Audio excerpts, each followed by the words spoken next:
আসসালামু আলাইকুম। আজ 22 তারিখ, মে মাসের 22 তারিখ 2026 সন। আমি এখন এসেছি সিরাজগঞ্জ। সিরাজগঞ্জ শহর থেকে 2 কিলোমিটার কাছেই যমুনা নদীর পারে এটাকে যে জায়গায় এসেছি এর নাম হচ্ছে চায়নাবাদ। চায়নাবাদ একটা এখানকার পর্যটন কেন্দ্র। অসংখ্য লোক এই বাদে চায়নাবাদে বেড়াতে এসেছে। আমার পিছনে যে সাদা পানি দেখা যাচ্ছে এটাই হচ্ছে যমুনা নদী। এই তো যমুনা নদী, আশেপাশের দৃশ্য খুবই সুন্দর।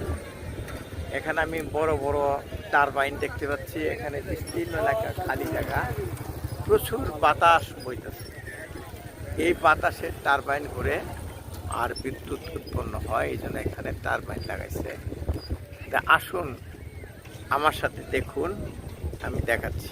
তা আমি এসেছি গতকাল এসেছি ময়মনসিংহ থেকে সিরাজগঞ্জের এনায়েতপুরে। ওখানে খাজা ইউনুস আলী মেডিকেল কলেজে আমার মেয়ের জামাই ওখানকার টিচার। তো ওখানে মেয়েও থাকে, নাতনি থাকে। তাদেরকে নিয়েই আসছি এখানে বাড়িতে। প্রাইভেট কার নিয়ে এসেছি, ড্রাইভার আছে সাথে। দেখেন, আমি দেখাচ্ছি যে এই যে সামনে যে বিস্তীর্ণ সাদা পানি দেখা যাচ্ছে আর বায়ু বইছে। আর আপনি লক্ষ্য করেন দেখেন অনেক দূরে সেই যমুনা সেতু দেখা যাচ্ছে। আমি দেখতে পাচ্ছি, আপনারা দেখতে পাচ্ছেন কি না জানি না। এখানে একটা বাঘ আছে, বাঘের পরে দেখেন ওই যেখানে দিগন্ত মিশে গেছে সেখানে একটা ব্রিজ দেখা যাচ্ছে। এইটাই সেই যমুনা সেতু। এই যমুনা সেতুর উপর দিয়ে আমরা এসেছি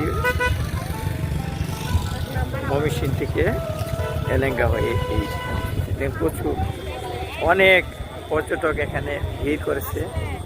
এই যে এইটাই বাঁধ, এই যে বাঁধ দেখতে পাচ্ছেন। আর এই বাঁধের উপরে এই যে রাস্তা, পায়ে চলার পথ, এখান দিয়ে আমরা হাঁটতেছি।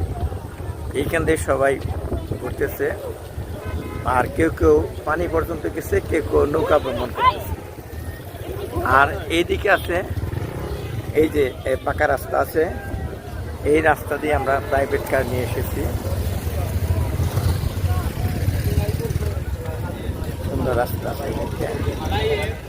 আর দেখেন এখানে যেহেতু বিস্তীর্ণ এলাকায় সবসময় বাতাসের কোনো অভাব নাই। এখানে টারবাইন লাগাইছে বিদ্যুৎ উৎপাদন করার জন্য।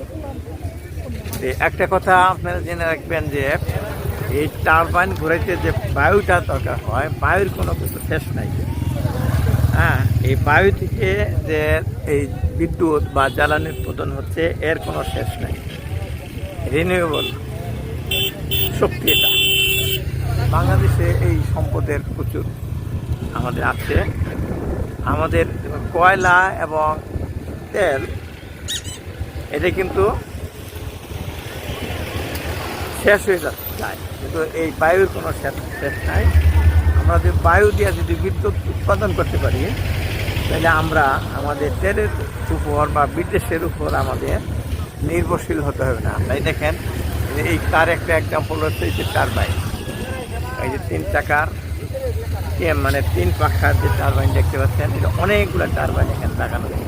ওদিকে আরও আছে অনেক এই টারবাইন।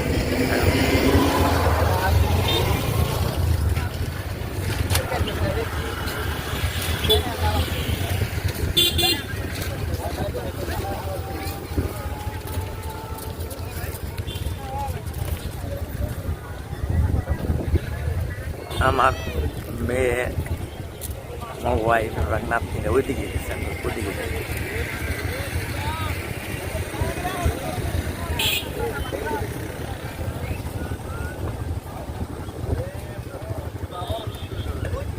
বেড়ানোর একটা প্লাস পয়েন্ট হলো খাওয়া দাওয়া।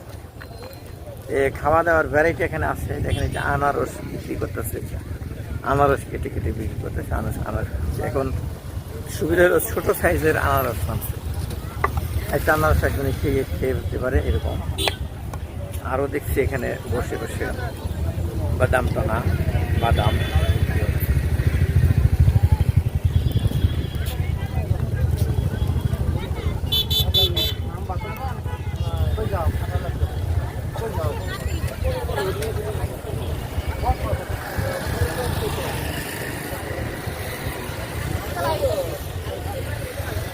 খাওয়ার জন্য বসতে পারো, যদি বলো যে আমরা খাবো বসতে পারো। এইখানে তো বসে আরাম পাবো না, ওরা তো ইয়েতে ঘুরে আসে, কি বলে এটা যমুনা নদী।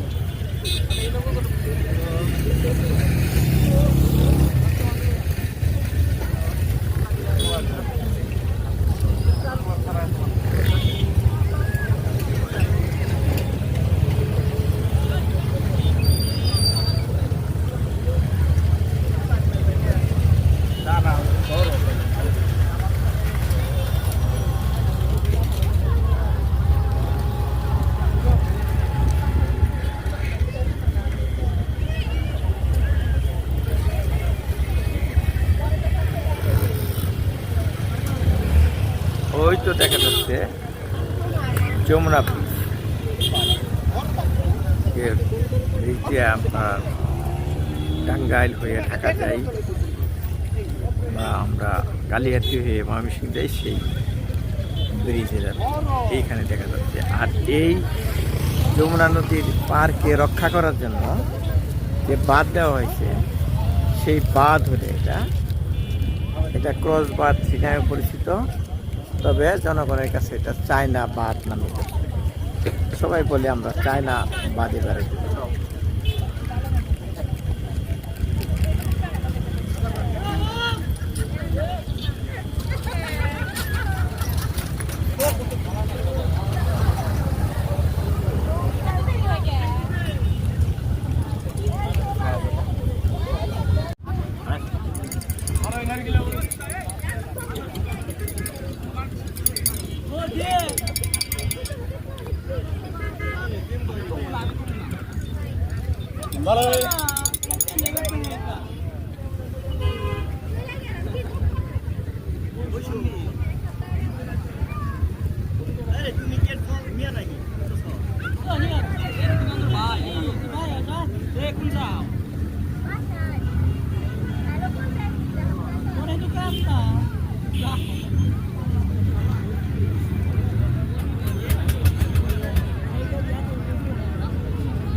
মাঝখানে বাতাসটা বেশি ঠান্ডা ছিল না, নামলাম।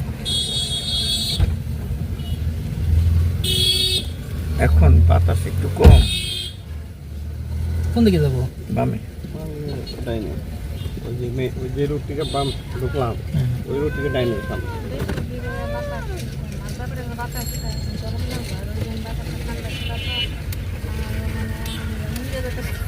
মাঝখানে একটু ঠান্ডা বেশি।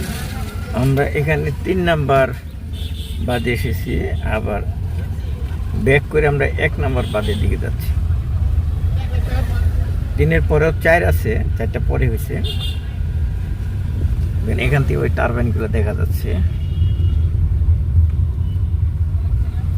আমরা খুব কাছে থেকে টারবাইনগুলো দেখতে পেলাম।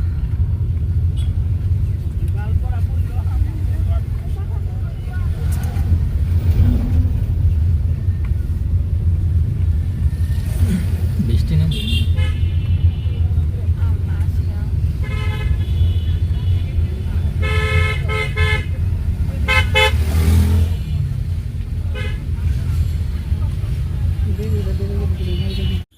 আমরা 3 নাম্বার বাদ থেকে প্রাইভেট কার নিয়ে এসেছি 1 নাম্বার বাদের গেটে। তো ওই গেটটা এখন বন্ধ, কিন্তু প্রাইভেট কার রেখে আমরা হেঁটে যাচ্ছি ওই যে 0 পয়েন্ট বলে ওইখানে। তো কাছেই দেখা যাচ্ছে 0 পয়েন্ট, কিন্তু হাঁটলাম বেশ অনেকক্ষণ। এখন অন্ধকার হয়ে আসছে, বেলা ডুবে গেছে। তো আমরা বেশ হাঁটতে হইলো এই 1 নাম্বারে আসতে 0 পয়েন্ট। আমার মেয়ে জামাই বললো যে এর আগে তারা আসছিল, এটা দেখে নিয়েছে, ভালো লাগবে, তাই যাচ্ছি। আমরা সিরাজগঞ্জের হার্ড পয়েন্টে এসেছি। রাত্রি হয়ে গেছে, সেজন্য ভালোভাবে দেখতে পাচ্ছি না। আপাতত এই ভাস্কর্যটা দেখা যাচ্ছে, এটা মুক্তিযুদ্ধের ভাস্কর্য। এখানে অনেক লোক আশেপাশে বসে আছে, সময় কাটাচ্ছে। ঝিঝি পোকার ডাক শুনতে পাচ্ছি। আর এটা হলো 2 নাম্বার বাঁধ। এই জায়গাটা হলো 2 নাম্বার বাঁধ। এটাকে আবার 0 পয়েন্টে বলা হয়। আবার আমি জানতে পারলাম যে 1 নাম্বার বাঁধ হচ্ছে ওই যে দূরে যে আলো দেখা যাচ্ছে, ওইখানে হলো 1 নাম্বার বাঁধ। এটা 2 নাম্বার বাঁধ, 0 পয়েন্ট বলা হয়। হার্ড পয়েন্টও বলা হচ্ছে, 0 পয়েন্টও বলা হচ্ছে।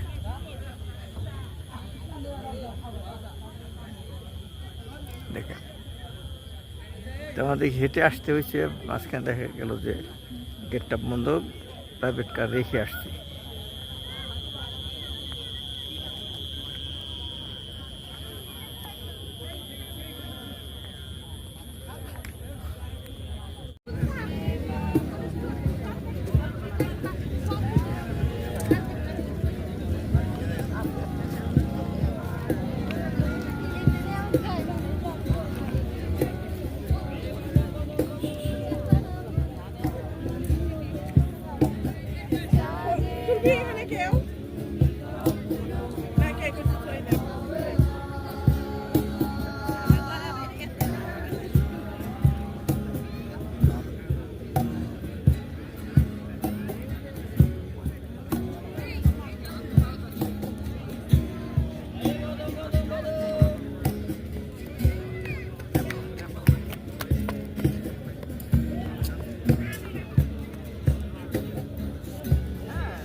বেলা ডোবার আগে আসলে হয়তো এই নদীটা স্পষ্ট বোঝা যেত। ওই যে সাদা সাদা দেখা যাচ্ছে পানি, এটাই নদী, যমুনা নদী। এই তো সামনে যমুনা নদী। যে বাঁধ আছে সেই বাঁধের লাইটগুলো দেখা যাচ্ছে, মানুষ এখান দিয়ে হাঁটতেছে। ওই অনেক দূরে, ওখানে আমরা এর আগে গেছিলাম, কিন্তু এখন অন্ধকার হয়ে যাচ্ছে, আর দেখা যাবে না। 0 পয়েন্ট থেকে আমরা চলে যাচ্ছি, অন্ধকার হয়ে যাচ্ছে, দেখাইতে পাচ্ছি না। আমার ক্যামেরাও নেমে গেছে। আল্লাহ হাফিজ।